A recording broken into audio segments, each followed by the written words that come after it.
Dito kami sa may area ng Tambuan, Malinaw, Aklan. Mayroong isang lalaki na binaril dito kagabi. At ang biktima ay dinala na sa Provincial Hospital at naka-ICU raw sa mga oras na ito. So inaalam natin kung anong nangyari, sa paano nangyari itong pamamaril.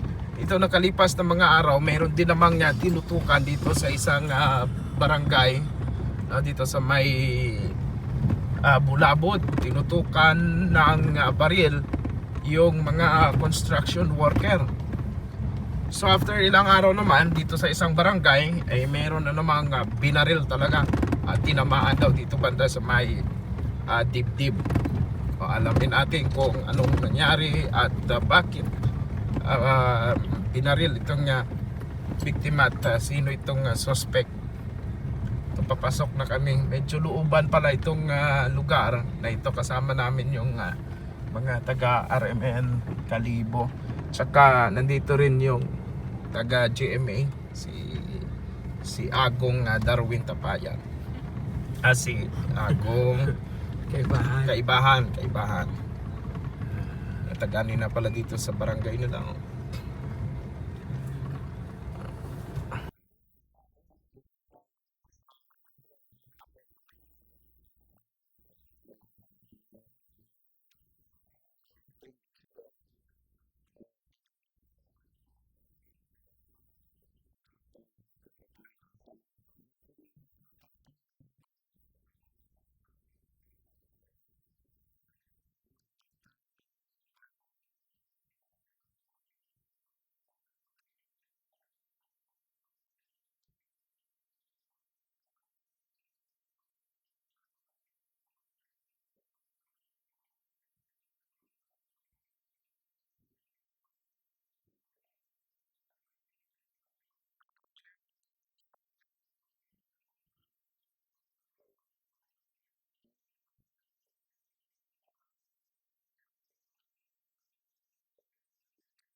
Kritikal ang kalagayan ngayon ng isang lalaki matapos barilin ng di pa nakikilalang sospek sa Tambuan, Malinaw, Aklan.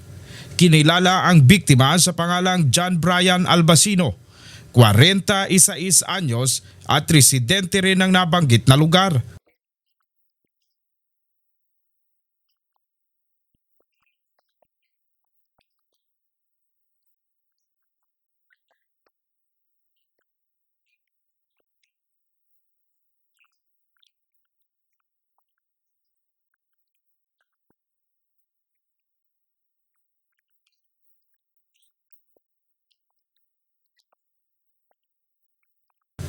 Ayon kay Police Captain Joselito Fernandez, Chief of Police ng Malinaw MPS, kumakain raw ang biktima kasama ang ina at barkada nang biglang pagbabarili ng sospek.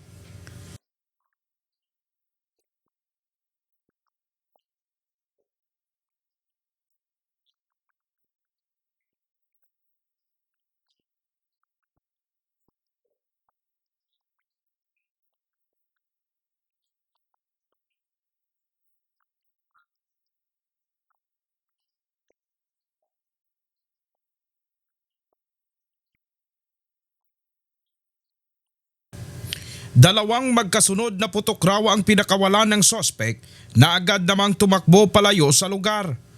Tinamaan sa dibdib ang biktima.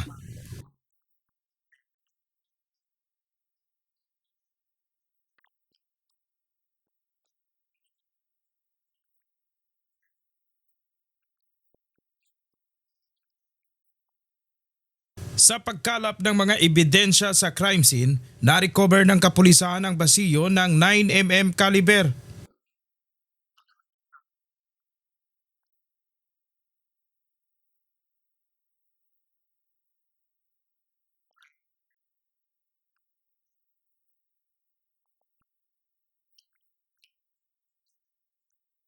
May nakasaksi raw sa pangyayari kaya tukoy na ng otoridad ang sospek.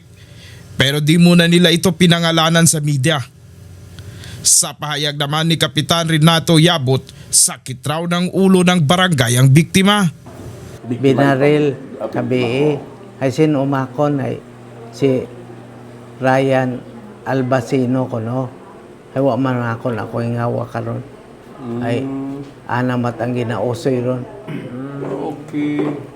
Amat Kapitan, ano rin background nila yung biktima ka ra?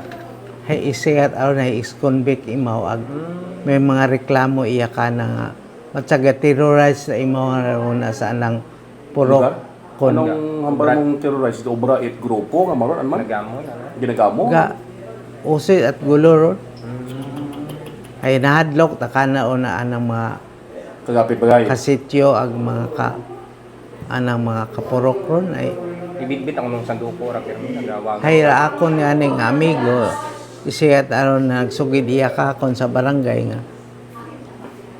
iniabangan ko na imaw nag-agi malang imaw hay tamaan ang una imaw gatambay again matsa nagbais aron sandahay isot yang mana kami matabo ay siyempre may sandoko man imaw may ispading ang bagon man ra ako ni amigo ay di ko gid mana imaw pagpagampason ka akong ispading aray may ako man nabuitan ay doon man lang raw ako nga nabaton nga partika na nga sa Dagdag pa nito na may kasong murder si John Bryan at ang kapatid mismo nito ang kanyang pinatay.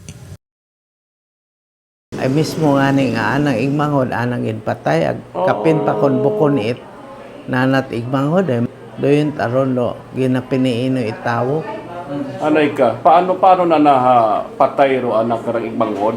Kap? hay Paano man? may Ano man andabat ka, no? ang sarili siguro mga 3 to 4 years yun Oh, okay. Yaman ka.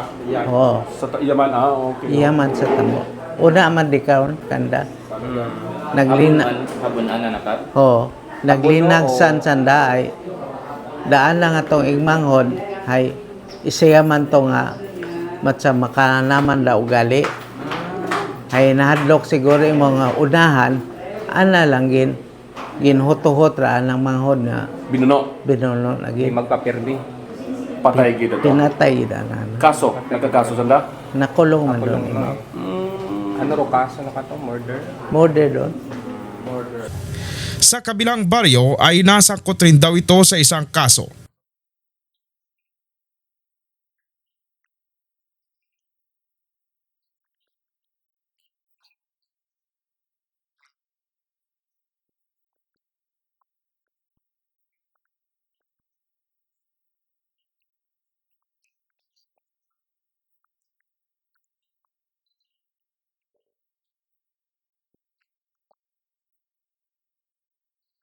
Ayon kay Police Captain Joselito Fernandez, isa sa mga tinitingnang motibo ng pagbaril ay ang dating nakaalita ng biktima. Sa ngayon ay nagpapatuloy pa ang pagtugis ng kapulisan sa di pinangalanang sospek habang ang biktima naman ay patuloy na ginagamot sa provincial hospital.